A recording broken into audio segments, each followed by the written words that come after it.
ربیع الاول ہمارے دین و بشر حضرت ابو حنیف مسجد اور عزیز کا آخری یوم ہجرت ماشاء اللہ۔ اس مقام پہ سرکار نے 41ویں اور آخری ہجرت فرما کر اپنی دنیا و آخرت کے لیے قسم فرمایا کہ درخت کو تلے یہی جگہ میری زندگی اور آخرت کا بسیرا ہے، الحمدللہ۔ پھر اسی مقام پہ میرے آقا روح خدا صلی اللہ علیہ وسلم نے تشریف لا کر اس کی تقدیس پہ مہر لگا دی ماشاءاللہ۔ اب اسی آخری ہجرت سے متعلقہ مقالات حکمت سماعت فرمائیے۔ ان مقالات حکمت کی ترتیب و ترتیب مجد نصاب صاحبزادی انیس اختر صلی محلہ بنت ابو حنیف محمد برکت سے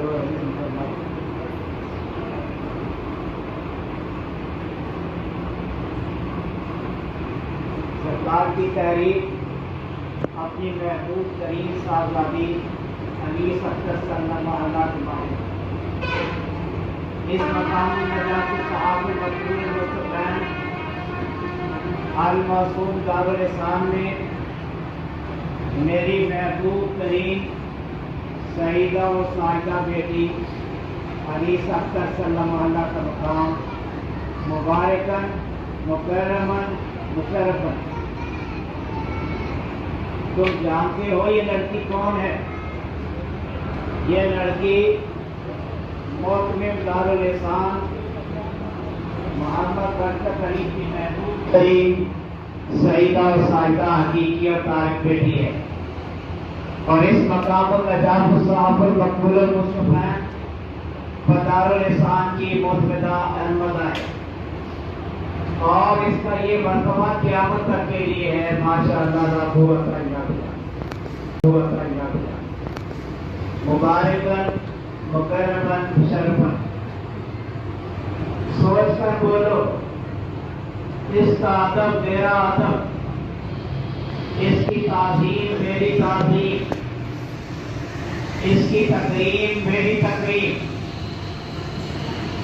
اس کی توحید میری توحید، اور اس کا گستاخ میرے فیض سے معلوم ہے، اور یہ فتح الکلام بندہ اس سلسلہ عالیہ کے طالبان و عقیدت مندان کو وصیت کرتا ہے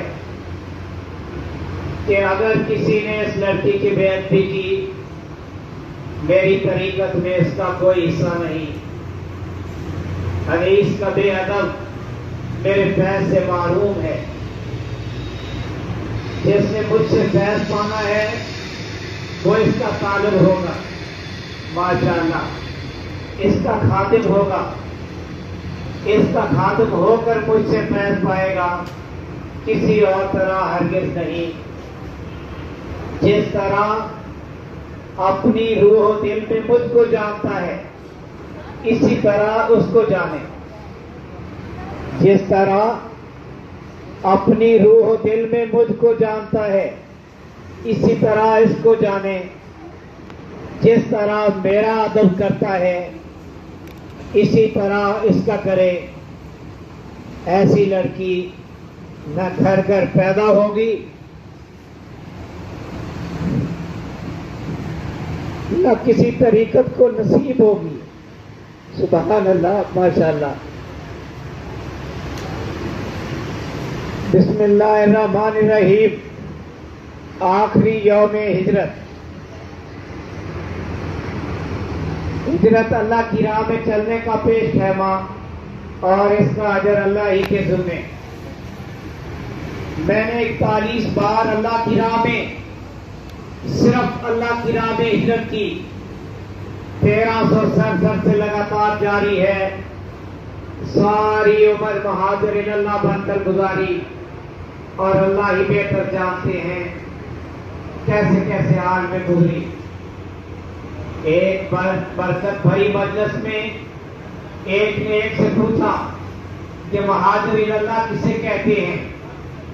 جواب دیا کہ اللہ کا وہ بندہ جو اللہ کے اپنے اللہ کے لیے جسمانی و نفسیاتی و روحانی لذات و جذبات و خواہشات کو ہمیشہ ہمیشہ کے لیے خیرباز کہا کرتا ہے، اور معاذ اللہ کسی سامان کا پابند نہیں ہوتا، توکلت علی اللہ، اللہ کی راہ میں سفر کیا کرتا ہے، واللہ عالم بالصواب۔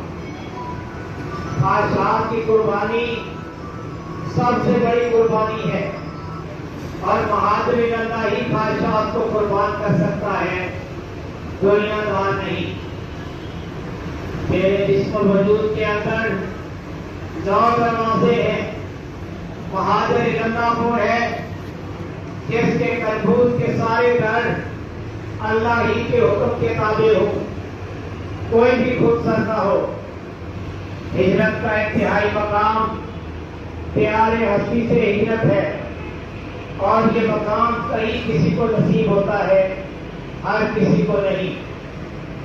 پیارے ہستی کے مہاجر اپنی کوئی مرضی نہیں رکھتے، اللہ ہی کی مرضی ان کی مرضی ہوتی ہے۔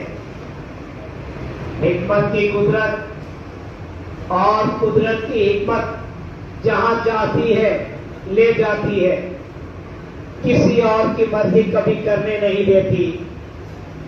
تیری قدرت کی حکمت نے ہم خاک نشینوں کو سالہ سال لگاتار بے خانماں خانہ بدوشی سے سرفراز فرما کر عنایت کی حد کر دی، پھر آ کر ساری کائنات کو جہاں آنا تھا دیکھ کر جہاں آنا تھا آ گیا۔ قدرت کی جس حکمت نے مجھے اس دارالاسلام سے رخصت فرمایا، اس کا شکریہ۔ ہجرت کے بعد عنایت کی حد کر دی، پنجاب خزان ہاؤس میں ایسی برکات کا نزول ہوا جو کسی اور طرح ممکن نہ ہوتا۔ میں حکمران کے جن خزانوں نے میرا استقبال کیا، میرا بھی حق ہے کہ انہیں ہم وقت ذکر و تبلیغ سے معمور رکھوں۔ جنگل کی کانٹے دار جھاڑیوں نے مجھے خوش آمدید کہا، لپٹ لپٹ کر بولی، ہم تیری آمد کی شدت سے منتظر تھیں، اب نہ جانا۔ ہم تیری آمد کی شدت سے منتظر تھیں، اب نہ جانا۔ ارد گرد کے شجرات و سبزیات کی ہمراہی کا شکریہ، یہ مجھ سے اس قدر مانوس ہیں کہ دم بھر کی مخالفت کی تاب نہ لاتے ہوئے کملا جاتے ہیں۔ پتا پتا ذکر الہی میں مصروف ہے، یہاں تک کہ در و دیوار اور کھیتوں میں پڑے ہوئے مٹی کے ڈھیرے بھی ذکر ہی میں مصروف ہیں۔ یہ کام کسی اور کام کو کرنے نہیں دیتا، نہ اسے چھوڑ کر کسی اور جگہ جانے دیتا ہے۔ درختوں تلے یہی جگہ میری دنیا و آخرت کا بسیرا ہے، جو ہماری طریقت میں المستفیض دارالاسلام اور کیمپ دارالاسلام کے نام سے مشہور ہے۔ یہ مقام جو کچھ بھی کہلائے کھتان ہے، اور کھتان کے اندر کیا کچھ نہیں ہوتا، ہر شے ہوتی ہے، سکون ہوتا ہے اور تمکنت۔ سکون اور تمکنت آدمیت و انسانیت و بشریت کی مخصوص عنایات ہیں، اور مخصوص مقامات پہ نازل ہوتی ہیں۔ ماشاءاللہ اس وادی کے تصرفات و برکات کسی کے بھی گمان میں آ سکتے ہیں نہ سما۔ جب کوئی مقام 70,000 مقامات سے گزر کر کسی مقام کے روپ میں جلوہ نما ہوتا ہے، ملائکہ اور جن و انس کے نزدیک مظہر العجائب والغرائب کی ہوئی فیض کے کرم کا مکرم گردانا جاتا ہے۔ بعض مقام ایسے اہم ہوتے پر ارض و سما کے ہر مقام پہ گزر رکھتے ہیں. اس مقام پہ مرنے والے مرا نہیں کرتے، نہ ہی کوئی موت انہیں مار سکتی ہے. ابدی حیات کے امین ہوتے ہیں. سامعین کرام، اس مقام کی اس سے بڑی عظمت کیا ہو سکتی ہے کہ حضور اقدس صلی اللہ علیہ وسلم نے اس مقام کو شرف مہمانی بخشا. ماشاءاللہ سرکار نے فرمایا بلند ترین عطا اور اعلیٰ ترین عنایت یہ ہے کہ حضور اپنی عطا اور اعلیٰ ترین عنایت یہ ہے کہ حضور اقدس و اکمل صلی اللہ علیہ وسلم کسی گھر کو اپنی مہمانی سے مشرف فرمائیں. کسی کا کسی کے گھر میں نزول فرمانا کوئی معمولی بات نہیں ہوتی. عرس المیلاد المبارک کی تمام ادائیں اس گھر پہ چھا جاتی ہیں. کسی کے کہنے سے نہیں، جب آپ چاہتے ہیں جہاں چاہتے ہیں جاتے ہیں. بادشاہ جہاں بھی جاتے ہیں امراء وزراء ساتھ ہوتے ہیں، شیاطین و حاکین بھگا دیے جاتے ہیں. یہی بادشاہوں کا دستور ہوتا ہے. اب حضور اقدس صلی اللہ علیہ وسلم کی تشریف آوری کا ذکر سرکار پیر و مرشد حضرت ابو علیز کو سر العزیز کے الفاظ میں سنیے. اہلاً و سہلاً میرے ہادی میرے مہدی کا نہری کھتانوں، گھاس پھوس کے ویرانوں، چڑیوں کے آشیانوں، مٹی کے ڈھیلوں، کالی میری دودھ اور گلوں نے استقبال کیا. مبارکاً مکرماً مشرفاً، تیری آمد کے سامنے کیا کر شکر ادا نہ کیا، الفاظ ہی نہیں ملتے. حق تو یہ ہے کہ حق ادا نہ ہوا. اگر نہ آتے تو کیوں نہ آتے، وہی تو منجا و ماوا ہے.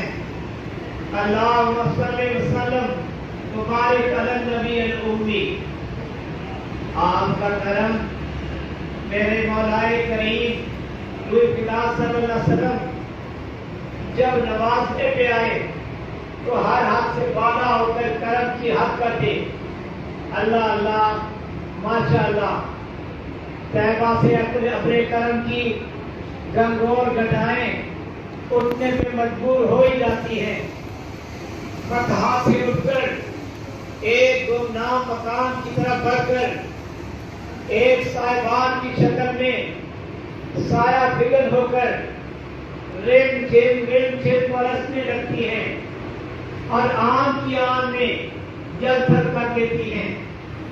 ہر طرف بہار آ جاتی ہے، ہر شہر مسرت چھا جاتی ہے، امید کا غنچہ کھل جاتا ہے.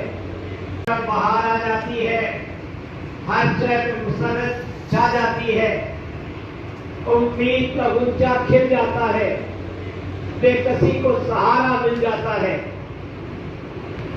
میرے آقا صلی اللہ علیہ وسلم آپ جہاں کہیں اب جلوہ افروز ہوتے ہیں، دم بھر میں اجروحی کائنات بسا دیتے ہیں، پل بھر میں بگڑی کو بنا دیتے ہیں. اسی طرح بنجر قدیم کو گل و گلزار اور خزاں رسیدہ کو رشک بہار. کوئی بھی اس فیض گستری سے محروم نہیں رہتا. ماشاءاللہ تیری کریمانہ نظر سے کیا ہوا. ہم و غم رخصت ہوئے، روتے تھے ہنسنے لگے. صدق اللہ و صدق رسولہ النبی الکریم صلی اللہ علیہ وسلم. فقر کے دو مقام ہیں، نقلی اور اصلی. نقلی مقام پہ نقلی آباد اور اصلی مقام پہ اصلی آباد عنایت ہوا کرتے ہیں. پہلی تبدیلی ماحول کی ہوتی ہے اور ماحول میں وفادار و جانثار دوست ہوتے ہیں جو شانشین ستارے کہلاتے ہیں. ظاہر و باطن ایک ہوتے ہیں. ایک کنبہ کی طرح یکجان ہوتے ہیں اور عدم و محبت کی آبرو ہوتے ہیں ماشاءاللہ. سلطان کا عملہ سلطان ہی متصور ہوتا ہے. مالک کے گھر میں رہنے والا عملہ مالک کا وفادار و جانثار و معاون و معین ہوتا ہے، غیر نہیں کہلاتا. جو تیری منزل میں تیرا معاون نہیں، تیرا کچھ بھی نہیں، اور نہ ہی تو اس کا. جن جو مجھ سے منسلک ہیں میرے معاون بھی ہیں اور شریک کار بھی، میں ان کے لیے مغفرت کی دعا کرتا ہوں. آپ یہاں دعا کے لیے تشریف آئے ہیں، اللہ کا ذکر کریں اور درود شریف پڑھیں، اپنی اپنی دعا مانگیں اور قبولیت پہ ایمان لائیں. بندہ ہر کسی کا خیر خواہ اور دعا گو ہے، آنے والے ہر کسی کے لیے دعا کی. میرے مولا کریم جان فدا صلی اللہ علیہ وسلم کے فیض کے چشمے ابل رہے ہیں اور قیامت تک نہایت آب و تاب سے جاری و ساری رہیں گے. اللہ تبارک و تعالیٰ کے لیے تشریف آئے ہیں، اللہ کا ذکر کریں اور درود شریف پڑھیں، اپنی اپنی دعا مانگیں اور قبولیت پہ ایمان لائیں. بندہ ہر کسی کا خیر خواہ اور دعا گو ہے، آنے والے ہر کسی کے لیے دعا کی. میرے مولا کریم جان فدا صلی اللہ علیہ وسلم کے فیض کے چشمے ابل رہے ہیں اور قیامت تک نہایت آب و تاب سے جاری و ساری رہیں گے. اللہ تبارک و تعالیٰ ہمیں ان سے سیراب و شاداب ہونے کا شرف نہ فرمائے. اللہ کرے ہم خاک نشینوں کے ہماری سرکار حضور اعلیٰ و اعلیٰ روئی فدا صلی اللہ علیہ وسلم کا فیض اکثر سدا جاری و ساری رہے، کبھی کم نہ ہو.